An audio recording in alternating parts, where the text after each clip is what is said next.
vem Senna na reta. É o final da prova. Ayrton Senna na ponta dos dedos. Ayrton! Ayrton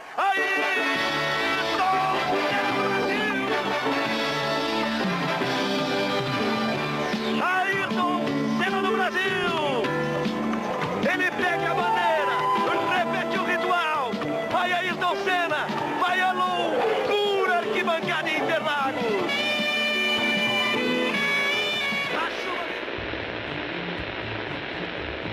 E se Ayrton Senna pudesse sentar conosco hoje e contar sua própria história? O que ele diria sobre os momentos de dúvida que precederam a glória? Como descreveria a solidão de um grid de largada sob a chuva? Ou o peso de carregar nos ombros os sonhos de uma nação inteira? Ele revelaria os segredos guardados não nas retas, mas nas curvas mais fechadas da sua vida pessoal, e confessaria que, por trás do capacete de um herói, habitava um homem em uma busca incessante por superação, não apenas nas pistas, mas dentro de si mesmo. Esta é a história de Ayrton Senna, como ele a viu, como ele a viveu. Em entrevistas, quando perguntado sobre o adversário contra quem mais gostou de correr, a resposta de Senna surpreendeu a todos. Em vez de citar Alain Prost ou qualquer outro nome da Fórmula 1, seu olhar se voltou para o passado, para as pistas de kart. Ele nomeou o inglês Terry Fullerton. Sobre ele, Senna disse com um sorriso de saudade: Fullerton era para mim um piloto completo. Tenho boas lembranças disso. Era competição pura, automobilismo puro. Sem política nem dinheiro envolvido. Fullerton, um talento que não seguiu para os holofotes da F1, permaneceu na memória de Senna como a essência da rivalidade esportiva, um lembrete tocante de que os maiores desafios e as alegrias mais genuínas nem sempre estão nos palcos mais glamourosos, mas nas raízes onde a paixão pelo esporte verdadeiramente floresceu. Antes de se tornar uma lenda, Ayrton Senna era um jovem de 20 anos diante de uma encruzilhada. Em 1981, ele decidiu seguir seu sonho na Europa, mas queria levar sua namorada, Lilian de Vasconcelos. Sua família, no entanto, só permitiria que ela o acompanhasse se estivessem casados. Assim, em 10 de fevereiro daquele ano, após apenas 2 meses de namoro, eles se uniram em matrimônio. Este ato não foi apenas romântico, foi a ponte que permitiu sua partida. Contudo, a vida de sacrifícios na Europa e a dedicação absoluta às corridas falaram mais alto. A união, cercada de discrição, durou apenas alguns meses, dissolvendo-se no mesmo ano. Este capítulo inicial revela o preço pessoal que Senna estava disposto a pagar desde cedo, trocando uma vida convencional pela promessa incerta de um futuro sobre rodas. A imagem de Senna era a de um guerreiro impávido, mas em Estoril, 1985, a máscara caiu. Após uma batalha extenuante sob uma chuva torrencial, ele venceu e, ao estacionar o carro, desabou. Os soluços que sacudiram seu corpo não eram apenas de alegria, mas de exaustão extrema e dor física.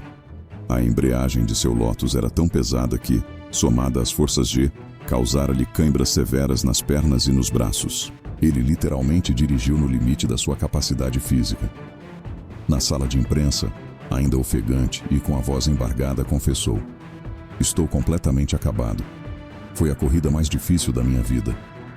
Esse momento de rara vulnerabilidade humana mostrou que por trás da genialidade ao volante havia um corpo que sofria e uma mente que precisava superar, inclusive, os próprios limites da dor.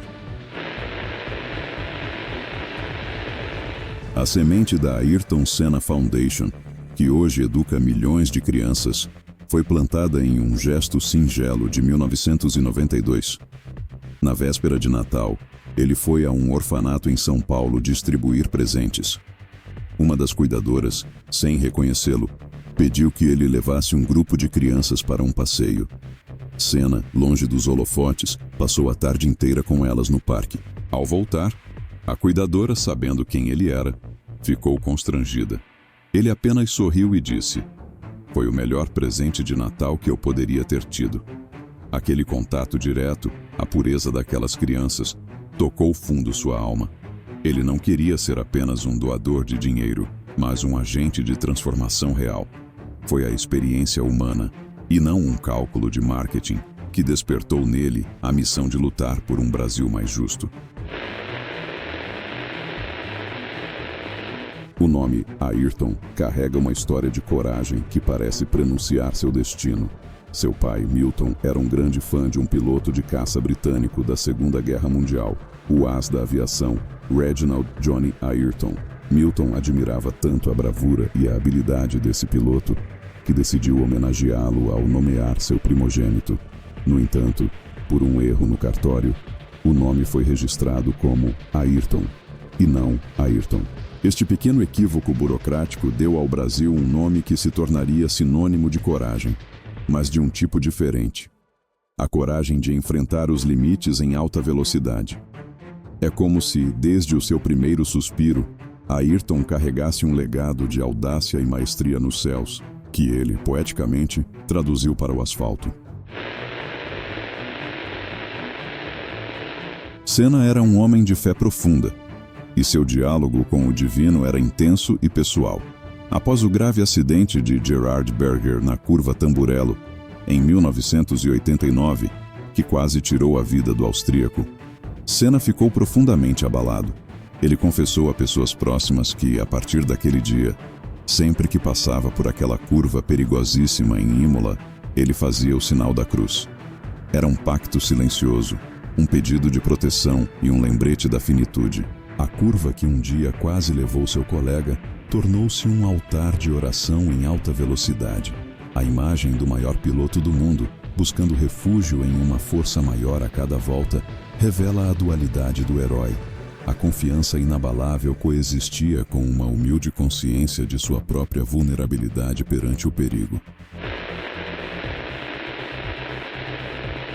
Em 1993, no auge de sua fama, Senna aceitou um convite incomum: participar de uma peça de formatura dos alunos de engenharia da USP, um trote tradicional. O tema era justamente uma sátira à Fórmula 1. Ele não apenas compareceu, como vestiu uma capa de super-herói e subiu no carro alegórico, uma máquina tosca de F1, riu e brincou com os estudantes sob uma chuva fina. Enquanto sua imagem valia milhões e as equipes de corrida disputavam seu tempo ao minuto, Ayrton doou algumas horas da sua tarde para aqueles jovens. Esse gesto despretensioso revela uma faceta muitas vezes ofuscada pelo astro, a do homem simples que nunca se esqueceu de suas raízes e que entendia o poder de um sorriso.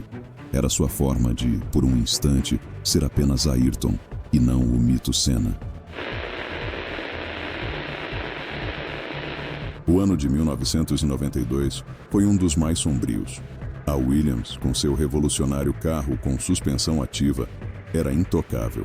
Senna, no McLaren não competitivo, lutava não contra um rival, mas contra a própria irrelevância. A frustração foi tão profunda que, no Grande Prêmio da França, após se arrastar em quarto lugar, ele sentou-se sozinho no vestiário por longos 45 minutos, envolto em um silêncio angustiante. Ele confessou a seu chefe de equipe, Ron Dennis, que estava seriamente considerando se aposentar. Para que continuar se não posso competir? Questionava. Essa crise existencial mostra que sua motivação nunca foi apenas vencer, mas a busca pela excelência absoluta. Sem a possibilidade de lutar pela glória, o próprio ato de correr perdia o sentido. Foi a chama da superação, reacendendo-se em 1993, que o manteve na pista. Em sua última manhã, 1º de maio de 1994, um detalhe sinistro chamou a atenção de quem estava com Senna. Ele usava um relógio de pulso que, misteriosamente, parou de funcionar. Mais do que um objeto, era um presente especial, e seu fracasso repentino pairou como um mau agouro. Horas depois, na curva Tamburello, o tempo literalmente parou para Ayrton. O relógio, recuperado entre seus pertences no hospital, marcava para sempre o horário do impacto. Este evento foi interpretado por muitos como uma trágica coincidência, um símbolo de um destino que não poderia ser evitado. Ele congelou não apenas os ponteiros, mas o instante exato em que o Brasil perdeu seu herói, tornando-se um artefato carregado de um peso emocional e simbólico quase insuportável. Após sua partida, a abertura de seu cofre pessoal revelou não joias ou contratos milionários, mas um tesouro de significado humano. Lá, guardados com valor inestimável, estavam cadernos meticulosos com anotações de corridas, projetos de seus próprios capacetes e um documento que mudaria milhares de vidas.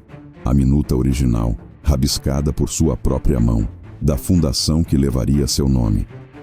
A Ayrton Senna Foundation não foi uma ideia póstuma de sua família. Era um sonho já amadurecido no coração do piloto. Um projeto concreto que ele não pôde ver florescer em vida.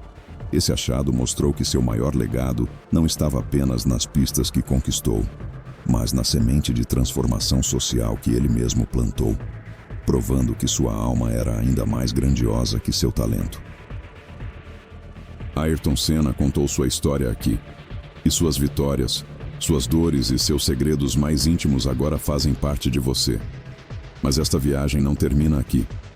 Nos bastidores da história, centenas de outras lendas aguardam sua vez de falar. Artistas, músicos, escritores e cientistas, cada um tem uma vida de glórias e tragédias para revelar, diretamente para os seus ouvidos. Se este encontro com Senna tocou o seu coração, imagine as histórias que ainda estão por vir. Não deixe que elas se percam no silêncio. Curta, se inscreva e compartilhe esse vídeo. O próximo depoimento pode mudar a sua vida.